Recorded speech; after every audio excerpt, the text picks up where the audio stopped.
Hey everyone, my name is James. I'm a producer with Gearbox Software. Hey, my name's Joel. I'm from 2K Australia. In case people haven't seen the news lately, 2K Australia and Gearbox Software are collaborating on an all-new Borderlands title called Borderlands the Pre-Sequel. Now, this is a full new standalone Borderlands title which is coming to Xbox 360, PlayStation 3, and Windows PC in the fall of this year. And we're here to give a run-through of the demo that we prepared for PAX East earlier this year. So why don't we get stuck into it? Yeah, alright, so right now we're looking at Athena, who is one of the new playable characters. She's a sort of a famous NPC from Borderlands 1 DLC, the General Knox DLC. Right now we're putting our skill points into the Phalanx tree, which enhances her kinetic aspects, which is this energy shield that Athena has that allows her to absorb attacks from enemies and throw it back at them. Alright, let's go ahead and get looting. Over here we have one of our new loot chests. We're going to go and open up and we're going to see what we've got inside. Alright, looks like we have one of our new cryo guns. Cryo is a new ice elemental that we've introduced in the pre-sequel. Fires ice bullets that allow you to freeze enemies and shatter them. We also have the laser gun, which is a new gun type. So it has different kind of laser attacks. Each manufacturer has their own kind. Right now we're looking at the Maliwan laser gun, and we might run into a couple of different types later on that we can show off. This is the Oz kit. This is an O2 kit. You need O2 because you're on the moon surface of Pandora's moon surface, Elpis. And Elpis is just like Earth's moon in the sense that there's a very thin atmosphere, very low gravity, so you need oxygen, but there's not really much on the surface. Looking at our other playable character, Wilhelm, you might have seen that there's a sort of a shimmering bubble over his head. That's his oxygen bubble. That allows him to breathe on the surface. The entire time that you're out there, you're losing oxygen, but don't worry. We've got plenty of stuff in place to make sure that you always have opportunities to get more O2. Case in point, we've just found one of the air geysers. You run on top of one of these things and it's going to fill up your oxygen. This is really important, not just because you need oxygen to breathe and live, but because we have some new features that we've added that use oxygen. Joel, why don't you tell us some about that? Yeah, so when we were bringing in this oxygen system, we didn't want to bring in something that was annoying to players and a resource to manage. We wanted to bring in something that could give them cool new abilities. So you can see we're on the moon, you can already do low gravity jumps, but if we jump and then press jump again, you'll actually vent some oxygen and you'll do a boost. It'll allow you to go a little bit higher. You can also kind of push yourself forward. So why don't we do a jump and then boost forward? And one of the other cool things you can do, it's kind of my favorite thing to do in the game at the moment. It's technically called a slam, but I like to call it a butt stomp. If you jump up in the air, press jump again to boost, and then press crouch, you actually slam down to the ground and do an area of effect attack. It's a great way to manage crowds, to shove them back, because if you're in a low gravity area, you can push them back pretty far, which might be the edge that you need to either like run away or focus on one guy before you deal with the rest of the crowd. Alright, now we're going to go ahead and move into the next area. This is the comm facility. There's a signal that's being jammed that you need to take care of so that you can get back up to Helios, which is the moonshot facility. In the pre-sequel, Jack is in charge of Helios. He's not the Hyperion CEO yet that you know from Borderlands 2. Right now he's just managing the station, and you've been kicked off it and you got to get back. Coming from that comms facility. Get in there, switch it off, because things are getting really interesting up here, kiddo, and in a not fun kind of way. What's your bum in there? Reed Biller owns that place now, and I've heard he's a right nut job. You probably would have heard a bit of an Australian accent there. During the development of the game, it just so happened that the moon kind of turned into Australia. Alright, now where we are right now, there's this big gap. You wouldn't be able to make this jump normally in Borderlands, but with the oxygen system, we can kind of push out this jump. So let's go ahead and see if we can clear that gap.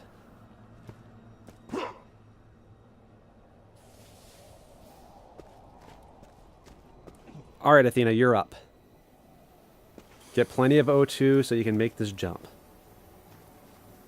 This is my favorite part of the demo because I like to push our demo drivers to boost as late as possible. Whoa. Just like that. I like to see them sweat. So why don't we keep moving? You'll notice when we boost that oxygen meter is draining. And you can see in the horizon there's actually a beam shooting up to the sky and a HUD marker, and that's an oxygen generator. We can activate that in a sec, but this is Borderlands, so, you know, you always loot. And yeah, low gravity, no atmosphere. But when you actually activate the oxygen generator, now there is atmosphere. So when we open up this other lootable, you'll see that it behaves differently. We want to make sure that the that this whole system felt organic, that it felt real, that it didn't just feel like it was tacked on. This comes in really important because with things like incendiary, if you set someone on fire inside of a building with atmosphere, they'll burn. But if you set them on fire in an area with no atmosphere, they won't. So you kind of have to make some, you have some interesting opportunities. But these guys up here, I'm sure they're up to no good, so let's throw some grenades at them.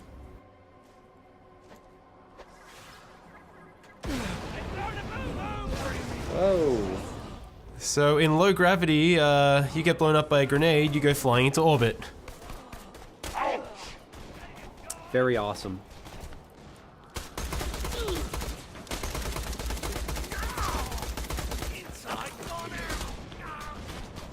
Now you'll see these guys who are outside of the oxygen dome, they're wearing the same bubble that you are, and if you manage to get a headshot like that, they'll actually start venting oxygen and become vulnerable.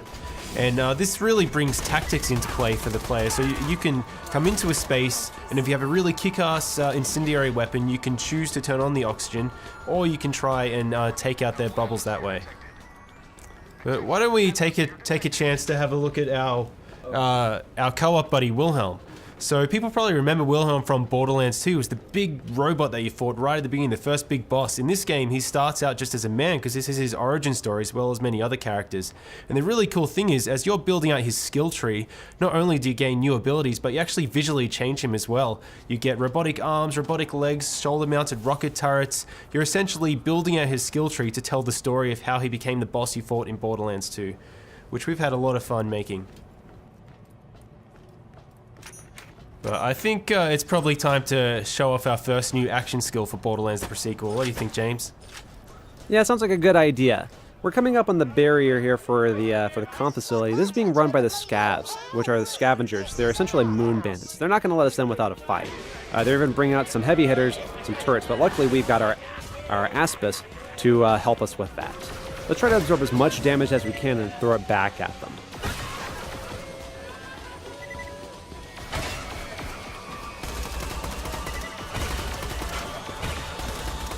So you can see that the shield is slowly spinning up. As it takes more and more damage, it's going to spin faster and faster. You can kind of see it all around the outer edge, which means that we're just about ready to throw that back. Awesome. Let's go ahead and take care of this other laser and then get inside. Now, because we never get tired of blowing people off the side of the moon, let's throw some more grenades. We like to do these demos live, but because this is a co-op game, we can always rely on our buddies. That's right. Always better to play with friends. All right, now let's go ahead and show off the cryo gun. We showed a little bit of it earlier, but didn't really get to see it in action. Let's go ahead and freeze some enemies. So we've actually built this procedural system so you can freeze any enemy like that, and once you get their health down to a certain threshold, you can shatter them. It's not an instant win button because you do need to get their health down low, but when you manage to do it, it's really satisfying, and it's different every single time. Now we're going to go and divide and conquer so we can wipe out these scavs a little bit faster, and then we're going to try to meet back up in a little bit. Athena, freeze this guy and try to stomp him.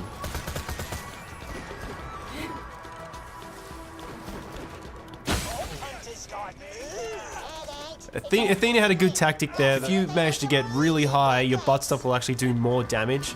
So if you freeze someone, you can butt stomp down and shatter them from above. Now, you can do more than just freezing them while they're on the ground. We've got some jet fighter, some sort of jetpack enemies. Let's try to freeze them while they're in the air.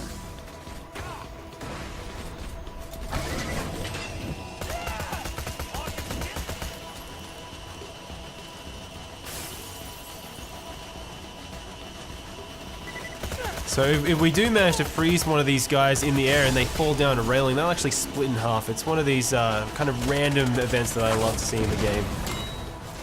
This is also a new enemy, the Badass Outlaw. Now, this guy's pretty big, and because of the low gravity, if he charges into you, he can actually knock you pretty far.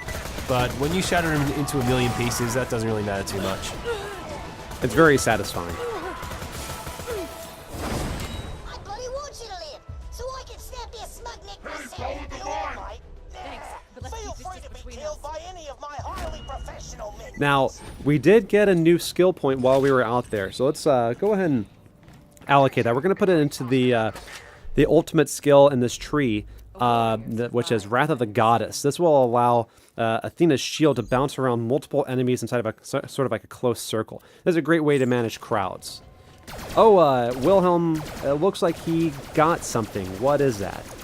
So that's the Dar laser. That's kind of like a bolt laser. Athena, you picked up the Maliwan beam laser before, and as James said earlier, you have multiple manufacturers, you have the procedural weapon system, so players can expect to see a whole variety of different types of lasers when they play the game. To the right here, you'll see one of the new rideable vehicles in Borderlands, the pre-sequel, the Stingray. We're not going to need it in this mission, so we're going to keep moving forward. But keep an eye out, because we might have something more about that in some later news.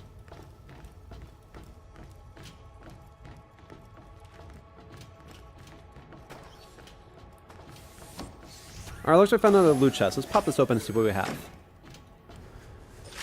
Let's see if we have a new Oz kit over to the right here. So what does this Oz kit do? Let's see. So it looks like it increases your oxygen meter.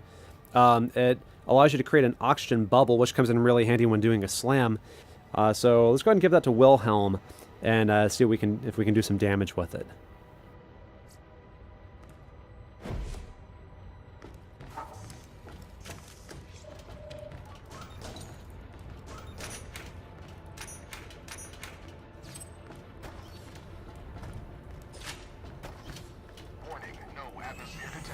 So the Eye of Helios is charging up now, and it's actually firing into the surface of the moon, which is probably not such a good thing when you see bits of the ground kind of floating above you like that. Probably a good reason for us to get back up to that space station as soon as possible.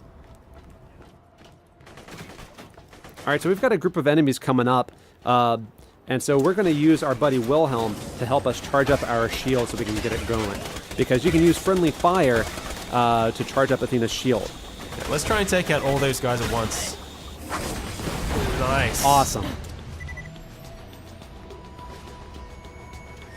Alright, Wilhelm, yep, butt stomp time.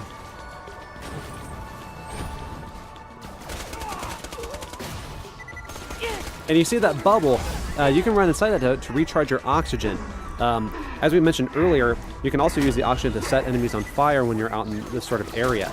So maybe we get a chance to use that, maybe we don't. Yeah, it is a really good combo if you get that oxygen bubble with the fire to burn enemies, but I really love getting the cryo one as well, so if you jump down from high enough, butt stomp and shatter and freeze a guy all in one go.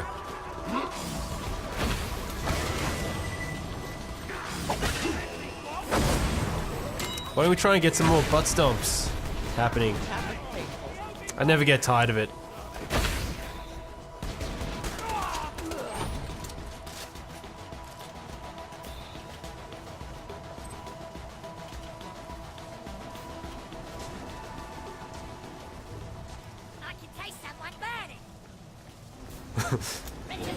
So we've got some little scabs and a little outlaw here. This is a really good opportunity to try and charge that shield right up, so absorb some more damage. It's fully spinning now, so just move back a little bit, Athena, and fire it off. Awesome. Nice. Now there's a lot more resistance in this area than we planned. We might need a little more help on this one. Who could help us out possibly?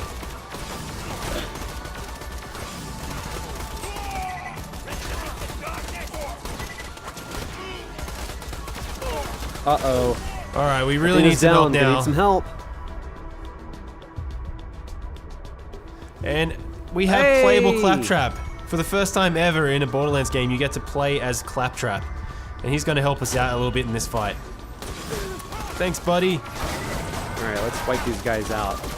And the other playable character in Borderlands the sequel is Nisha the Lawbringer, who fans of the franchise will also remember. We'll be talking about her at a later date. Beautiful, frozen, badass outlaw.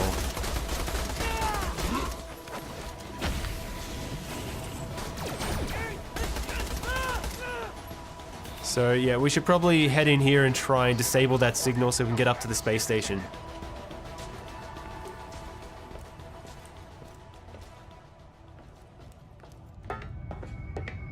Yes, finally, a proper bloody fight.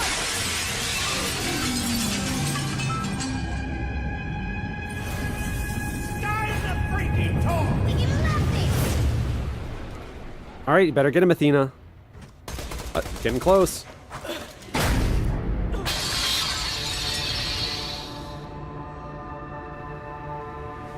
Did we mention low gravity already?